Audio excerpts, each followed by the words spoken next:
सालगड्याचा पोरगा तेजी नाट्यगौरवचा सर्वोत्कृष्ट सहाय्यक अभिनेता. अफाट स्वप्न घेऊन जगणारी माणसं इतरांपेक्षा वेगळी असतातच नेहमी. त्यांचा प्रवास परीघ भेदणारा असतो. त्यामुळे जगातले कोणतेही वर्तुळ त्यांना आपल्या क्षितिजात अडकवू शकत नाही.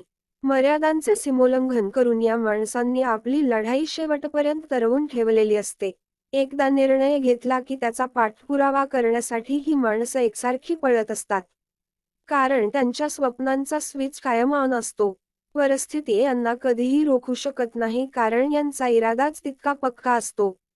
मग एक दिवस अडथळे सुद्धा यांच्या वाटेतून बाजूला जाऊ लागतात आणि यांची एक नवी वाट तयार होते.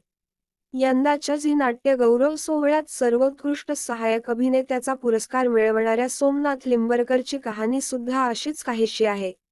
बारामती तालुक्यातील करचेवाडी या गावी गरीब कुटुंबात जन्माला आलेला सोमनाथ लहानपणापासून हरहुन्नरी कलाकार होता. सुट्टीच्या दिवशी कामाला जाऊन आपल्या शिक्षणाचा खर्च भागवणारा सोमनाथ 10वीत नापास झाला. 10वीमध्ये नापास झालेल्या अनेकांच्या गोष्टी जगने पाहिलेल्या आहेत. सोमनाथची गोष्ट मात्र थोडी वेगळी होती. सोमनाथ नापास झाल्यानंतर रोजंदारीने कामाला जाऊ लागला. पण कलाकारी डोक्यात फिट बसली होती.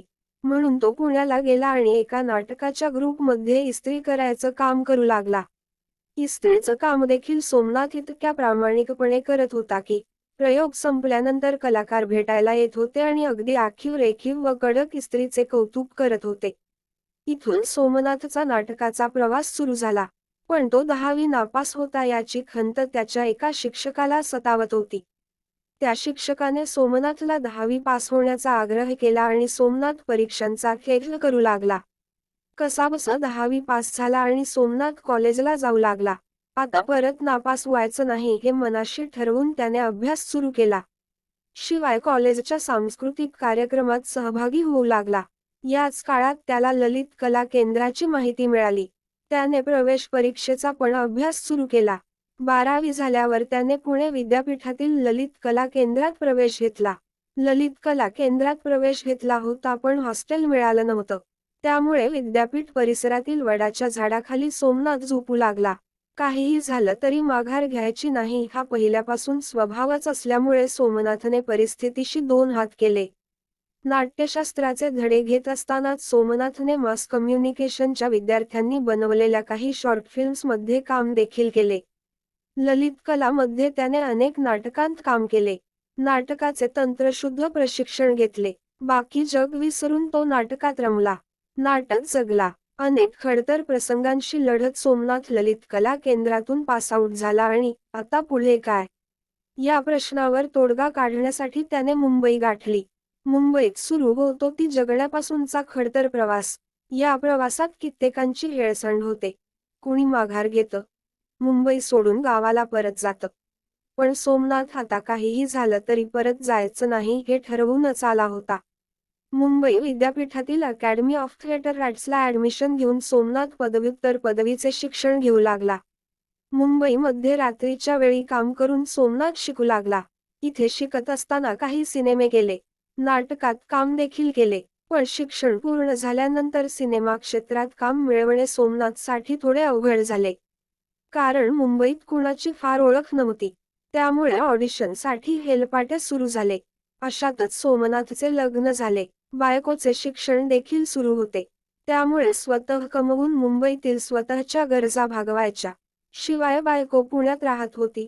तिला पैसे देखील पाठवायचे असा संघर्ष सुरू झाला. रात्रीच्या वेळी चहा विकून सोमनाथने हे सगळं मॅनेज केलं. दिवसा ऑडिशनसाठी फिरायचं. संध्याकाळी रॅपिडो ही बाईक चालवायची तर रात्री चहा विकायचा. हे सगळं करत करत सोमनाथ आपल्या स्वप्नांसाठी धडपडत होता. बऱ्याचदा खिशात पैसे नसायचे त्यामुळे चालत प्रवास करायचा. आपल्या स्वप्नांचा पाठलाग करण्यासाठी सोमनाथ इतका चालला की जास्त चालल्यामुळे आणि पायातील शूज चांगले नसल्यामुळे त्याच्या पायात गाठ तयार झाली. ऑपरेशन करावं लागलं. पण या पठ्ठ्याने ऑपरेशनच्या दुसऱ्या दिवसापासून आपल्या कामाला सुरुवात केली. काहीही झालं तरी थांबायचं नाही हाच सोमनाथचा स्वभाव होता. तो सतत कामातच राहायचा. त्याने बऱ्याच शॉर्ट फिल्ममध्ये काम केलं. फिल्म्स देखील केल्या. पण स्वामी समर्थ सिरियलमध्ये त्याला थोडीफार ओळख मिळाली. काम करण्याचं आणखी बळ मिळालं. अशातच त्याला अण्णांच्या शेवटच्या इच्छा. हे नाटक मिळालं. सुरुवातीला काही प्रॉब्लेममुळे हे नाटक थांबलं. सोमनाथची निराशा झाली, कारण बऱ्याच वर्षानंतर त्याला नाटकात एक चांगला रोल मिळाला होता. नंतर काही दिवसांनी या नाटकाच्या तालमी पुन्हा सुरू झाल्या. नाटकाचे काही प्रयोग मुंबईमध्ये पार पडले आणि सोमनाथच्या भूमिकेला प्रेक्षकांनी अक्षरशः डोक्यावर घेतलं. संपूर्ण नाटकात जवळजवळ 2 तास सोमनाथ सलाईन हातात घेऊन हात वर धरून उभा आहे. पहिला अंक झाल्यावर काही प्रेक्षक विंगेत यायचे आणि त्याचा हात दाबायचे. शिवाय नाटक झाल्यावर त्याच्या भूमिकेचे प्रचंड कौतुक व्हायचे. हे सगळं वातावरण भारावून टाकणारं होतं. कारण सोमनाथने मुंबईतल्या मोठं नाव असणाऱ्या सगळ्या कास्टिंग कंपनीजचे उंबरे झिजवले होते. तरीही त्याला मनासारखं काम भेटलं नव्हतं. या नाटकाच्या निमित्ताने एक चांगलं काम त्याच्या पदरात आलं. त्यानं आपल्या भूमिकेवर प्रचंड कष्ट घेतलं. त्याचं फळ म्हणून झी नाट्य गौरव 2024 मध्ये सोमनाथला सर्वोत्कृष्ट सहाय्यक अभिनेत्याचा सन्मान मिळाला. सोरटेवाडीच्या शाळेतील बोर्डावर सोमनाथच्या अभिनंदनाचा शुभेच्छा संदेश झळकला. आई वडील, बायको, बहिणी, दाजी, मित्र, सासू, सासरे आणि सोमनाथची मुले यांच्या भक्कम पाठिंब्यामुळे आणि घेतलेल्या मेहनतीमुळे सोमनाथच्या वाट्याला हे यश आलं. सोमनाथ लिंबरकर सारख्या एका खेडेगावातून आलेल्या सामान्य पोराने आपल्या कष्टाच्या जोरावर सिनेमा क्षेत्रातील मुख्य प्रवाहापर्यंत आपलं नाव पोहोचवलं, ही खरोखर सामान्य गोष्ट नाही. इथपर्यंत पोहोचायला त्याला 19 वर्ष लागली होती. यासाठी सोमनाथच्या जिद्दीला सलाम करावाच लागेल.